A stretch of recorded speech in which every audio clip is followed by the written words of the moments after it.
All right, UPSC aspirants, let's get right into it today on the deep dive. Okay. We're tackling a topic that's practically guaranteed to show up on your exams, the changing face of terrorism.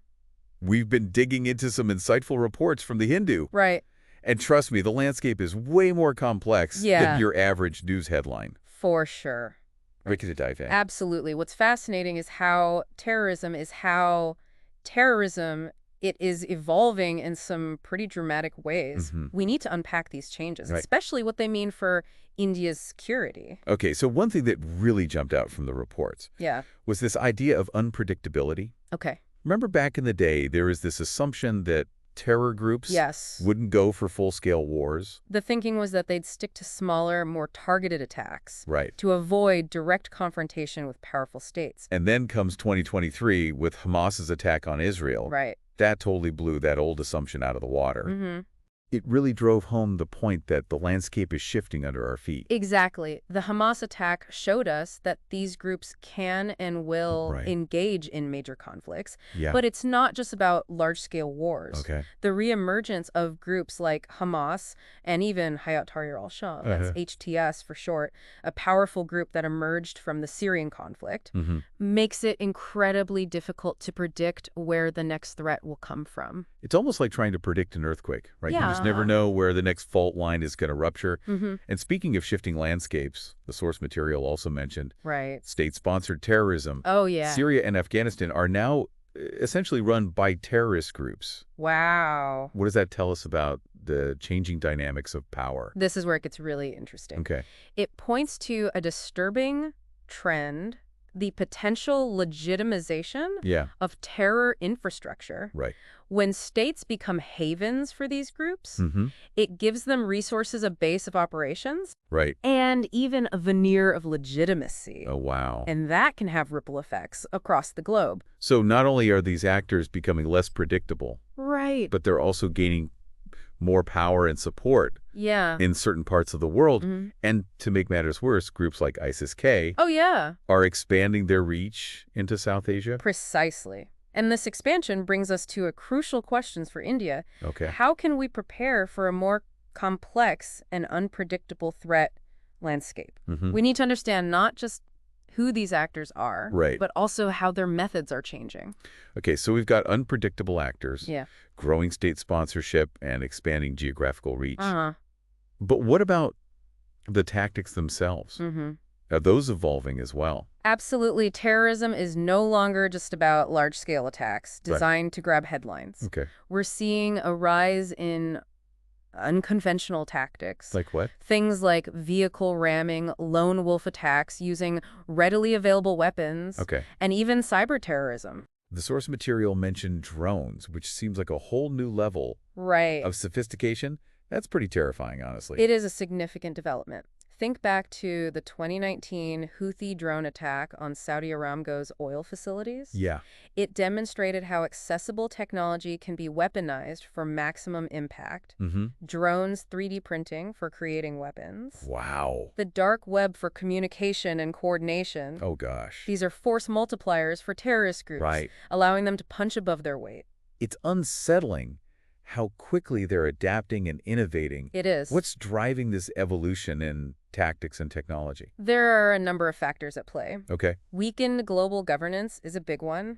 Institutions like the UN Security Council and the Financial Action Task Force, or FATF, the global watchdog for terror financing, are struggling to keep up with these evolving threats. It's like trying to play a game without any referees. Exactly. Everyone's making up their own rules, and it creates chaos. And then you have the emergence of what we might call terror regimes, where states essentially become controlled by terrorist groups, the collapse of the Assad regime in Syria, and the rise of HTS is a prime example. This instability creates a vacuum that these groups can exploit. So we've got weakened global governance creating a power vacuum, and that's allowing these groups to flourish and evolve their tactics. Right. It's like a perfect storm for the growth of terrorism. That's a good way to put it. Okay. And we can't forget about the role of global terrorist networks like Al-Qaeda and ISIS. Yeah.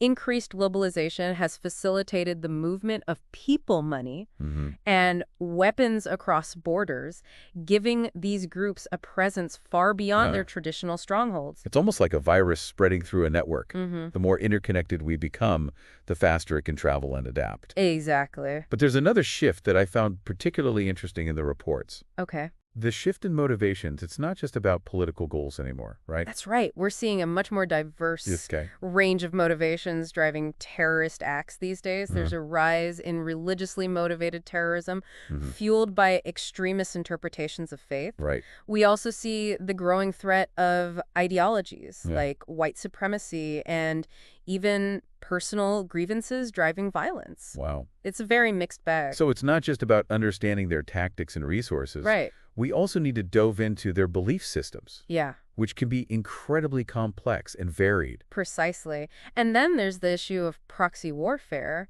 where state-backed terrorist groups further complicate the picture. Right. This is essentially using terrorism as a tool of foreign policy, fueling instability in rival countries. A classic example of that would be Pakistan's support for groups like Jaish-e-Mohammed carrying out attacks in India.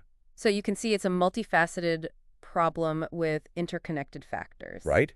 Driving this evolution of terrorism. All of this paints a pretty daunting picture. Yeah. But let's bring it closer to home. How is this changing nature of terrorism impacting India specifically? Well, one of the most concerning trends is the rise of homegrown radicalization. We're seeing cases of Indian youth, particularly in South India, being recruited and radicalized by these groups. The reports mention that India has identified a significant number of individuals linked to ISIS. Right. With a majority coming from South India, that's a worrying sign. It is. It highlights how the threat is no longer just external. Right. But is penetrating our own communities. Yeah. And remember, we exposed the shift towards low-cost, high-impact attacks. Right. India is particularly vulnerable to this. Okay. The Coimbatore car blast in 2022 is a stark reminder of how simple attacks can still have a significant impact. And the fact that radicalization is happening in local dialects. Right. Even using deepfakes makes it even harder to detect and counter. That's a new level of sophistication. It is. And a serious challenge for our security agencies. Traditional surveillance methods might not be enough anymore. Right. We need to leverage AI and cybersecurity measures to counter online radicalization effectively. So using technology to fight technology. Technology is both a threat and a potential solution in this new landscape. It's like a constant arms race trying to stay one step ahead. It is. But we also can't ignore the physical threats. Right. Especially with drones being used for nefarious purposes. You're absolutely right. Drones are now being used to drop arms explosives and even drugs across the India-Pakistan border. Wow. The attack on the Indian Air Force Station at Jammu in 2021 is a prime example of how drones are becoming a serious security challenge. It's a stark reminder that technology is a double-edged sword. For sure. And then there's the issue of terror financing. The reports mentioned an increased reliance on hawala networks, cryptocurrency transactions, and even fake NGOs. Terrorist groups are always adapting to avoid detection. Right. Hawala networks provide an informal and untraceable way to transfer money. Cryptocurrencies offer anonymity, and fake NGOs can be used to funnel funds under the guise of charitable work. A prime example of this is the now banned Popular Front of India, which was accused of channeling foreign funds for unlawful activities. Right. It seems like they're always finding new ways to exploit this in them. They are. Combating terror financing requires constant vigilance and a multi-pronged approach. We need to be one step ahead, anticipating their moves and adapting our strategies accordingly. So we've covered a lot of ground here. We have. And it's clear that the nature of terrorism is undergoing some serious transformations. For sure. But what can be done to tackle this evolving threat? Where do we go from here? The reports emphasize a multi-pronged approach, addressing the issue at both national and international levels. We need to strengthen global cooperation. Right. Through frameworks like the UNSC and FTF to curb terror financing and transnational networks. So more collaboration, intelligence sharing. Exactly. And coordinated action on a global scale. Yes. But what about on a national level? What can India do Right. to adapt to this new landscape? India needs to strengthen intelligence sharing with neighboring countries, Okay. leveraging regional organizations like BIMSTEC and SAARC to facilitate collaboration. Okay. We also need to be proactive in tackling the issue of homegrown radicalization, Right. addressing the root causes that make individuals susceptible to extremist ideologies. That means tackling factors like social and economic marginalization, Yes. political grievances, and even a sense of alienation that can Exactly. push people towards extremism. Precisely. It's about creating a society where individuals feel included, heard, and have a stake in the system. Right. We also need to ramp up our AI and cybersecurity capabilities to effectively detect and counter online radicalization, especially in local languages, and develop tools to identify and debunk deepfakes. Yeah. It's about using technology to fight fire with fire. It sounds like we need a multi-pronged approach addressing everything from international collaboration to monitoring NGOs and leveraging AI for counterterrorism. It's a lot to unpack. It is. And that's just part one of our deep dive. You got it. We've laid the groundwork, but there's still much more to explore. Okay. In part 2, we'll shift gears and focus specifically on what all of this means for you as UPSC aspirants. So don't go anywhere. Sounds good. Welcome back to the deep dive for all you UPSC aspirants out there. This next part is for you.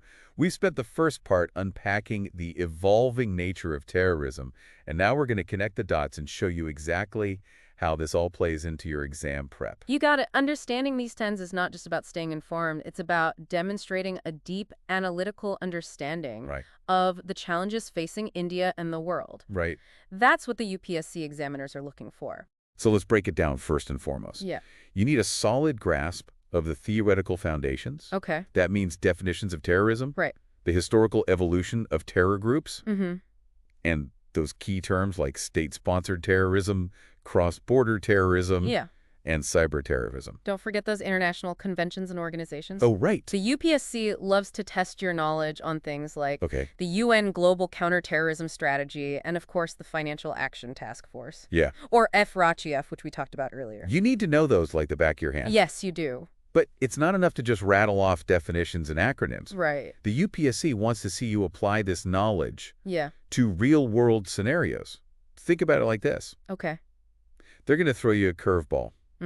A specific terrorist incident, a hypothetical situation. Okay.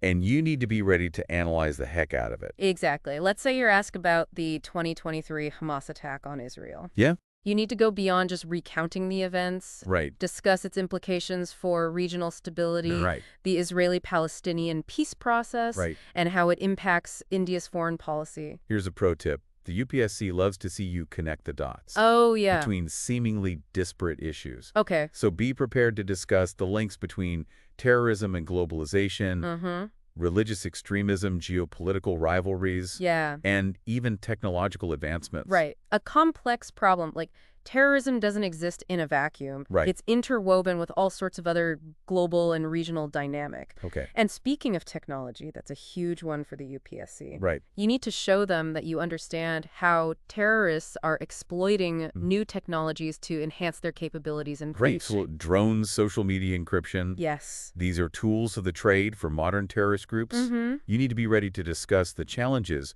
of online radicalization, the use of deep fakes and propaganda, and how we monitor terrorist activities on the dark web. This is where your knowledge of cybersecurity and AI becomes crucial. Yeah. Show the examiners you're not just aware of the traditional threats, but also the new technological dimensions of terrorism.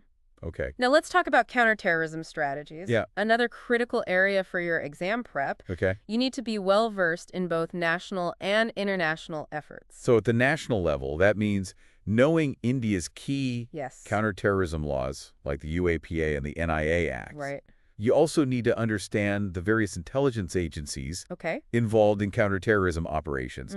Don't just list them, though. Right. Analyze their strengths and weaknesses. Okay. Identify areas for improvement. It's not enough to simply describe the status quo. Right. The UPSC wants to see critical thinking. Can you point out flaws in existing approaches? Okay. And propose innovative solutions? Right. That's what will make your answers stand out. For example, you could discuss the need for better coordination between intelligence agencies, the importance of community engagement to counter radicalization, or the ethical dilemmas of using surveillance technologies for counterterrorism purposes. Excellent points.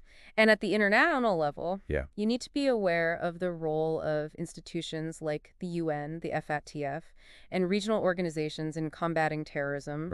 Discuss the successes and failures. The challenges of international cooperation, especially when you have geopolitical rivalries and conflicting national interests at play.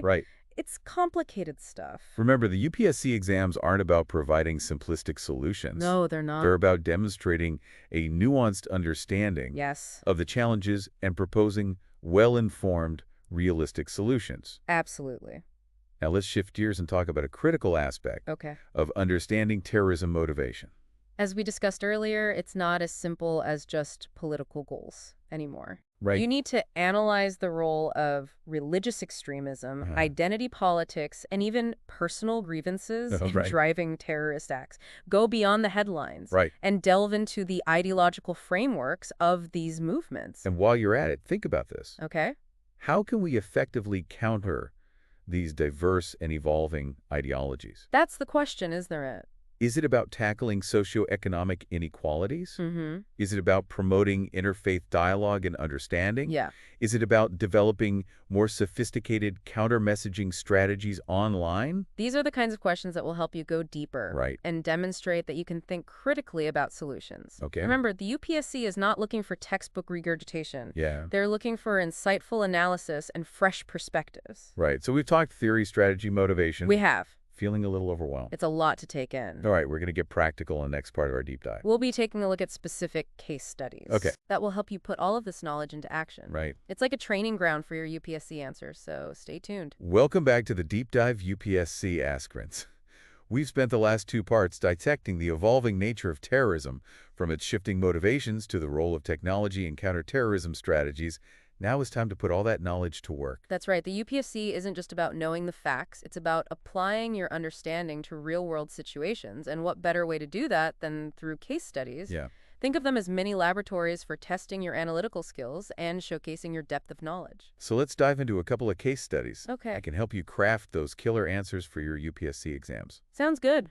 First up, the 2023 Hamas attack on Israel. This one's a prime example of how the old assumptions about terrorism are being challenged. Exactly. This attack shattered the notion that terrorist groups wouldn't engage in full-scale wars, forcing us to rethink the potential scope and scale of these conflicts. So how can you leverage this case study in your UPSC answer? Start by analyzing the factors that led to the attack. Think about the internal dynamics within Hamas. The broader geopolitical context in the region, and any potential role of external actors. Don't forget those layers of complexity. And don't just focus on the why of the attack. Dig into the how as well. Analyze the tactical innovations employed by Hamas. Like their use of drones and cyber warfare. Which really highlight the evolving nature of terrorist capability. It's all about showcasing that you understand the nuances of these new threats and how they're changing the game. And to round out your analysis, don't forget to discuss the impact of the attack. What were the implications for regional stability, the Israeli-Palestinian peace process, and even India's strategic interests in the Middle East? Connect those dots and show the examiners you can see the bigger picture. Now for a bonus point. Try drawing parallels between this case study and other instances of state-sponsored terrorism, like Pakistan's support for groups like Jaish-e-Mohammed. This demonstrates your ability to synthesize information and make connections across different contexts. It's all about showcasing that deep analytical thinking that the UPSC examiners love to see. Now let's shift gears and look at a domestic case study, the Coimbatore car blast in 2022. While smaller in scale, this incident highlights several key trends that are highly relevant for your exams. Absolutely. For one, it underscores the growing threat of homegrown radicalization in India. This is where you can really demonstrate your understanding of the underlying social and economic factors that can make individuals vulnerable to extremist ideologies. Think about things like social marginalization, economic grievances, the influence of online propaganda, all of those complex forces that contribute to the radicalization process. And don't forget the tactical aspect. The counterterrorism attack used low-cost, high-impact tactics, which are becoming increasingly common. This is especially relevant for India, given the easy availability of materials that can be used for improvised explosive devices. It's a stark reminder that even seemingly small-scale attacks can have a significant impact, and that we need to adapt our counterterrorism strategies accordingly. Now, here's a question for you, UPSC aspirants. Okay. How would you analyze the response of Indian security agencies to this attack? Think about it. Were there any intelligence failures? How effective are our current strategies for preventing lone wolf attacks? And perhaps most importantly, is there a need for better coordination between state and central agencies? These are the kinds of questions that will push you to think critically and develop well-informed arguments, and don't forget the role of technology in all of this. Right. You could discuss how social media platforms are being used for radicalization and recruitment, but also how can law enforcement agencies leverage technology for surveillance and counter-messaging? It's about understanding both sides of the coin, how technology can be used as a weapon and as a tool for defense. To really take your analysis to the next level, Okay. try comparing and contrasting the Coimbatore case study with other recent incidents of terrorism in India, like the 2019 Pulwama attack or the 2008 Mumbai attacks. By drawing comparisons and identifying patterns, you can showcase your ability to synthesize information and draw insightful conclusions. And don't forget to propose actionable solutions or recommendations based on your analysis. That's what sets a truly excellent UPSC answer apart. Remember, case studies aren't just about narrating events. They're about showcasing your analytical skills, critical thinking, and understanding of the broader trends and themes related to terrorism. So to recap, when you're using case studies in your UPSC answers, make sure you clearly identify the key facts of the case. Analyze the causes and consequences of the event. Connect the case study to relevant theoretical concepts and frameworks. Draw comparisons with every similar incidents and propose actionable solutions or recommendations. If you follow these steps, you'll be well on your way to crafting those compelling and insightful answers that will impress even the toughest UPSC examiners. This deep dive has been quite the journey, hasn't it? Yeah, it really has. We've explored the multifaceted world of terrorism, from its historical roots to the challenges it poses in the digital age. We've covered everything from the evolving tactics of terrorist groups to the role of state sponsorship and the growing threat of homegrown radicalization. We've also analyzed the impact of terrorism on India's security, examined various counterterrorism strategies, and emphasized the importance of international cooperation in tackling this global threat. And for all you UPSC aspirants out there, we've equipped you with the knowledge and insights to confidently approach this complex topic in your exams. Remember, it's not just about memorizing facts, but demonstrating a deep understanding of the issue, your ability to analyze real-world events, and your capacity for critical thinking. And don't forget to check out our source for this deep dive, the Hindu newspaper.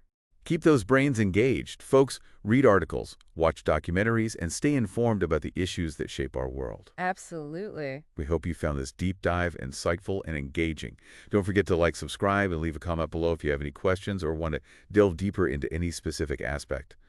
Until next time, stay curious, stay informed, and keep diving deep.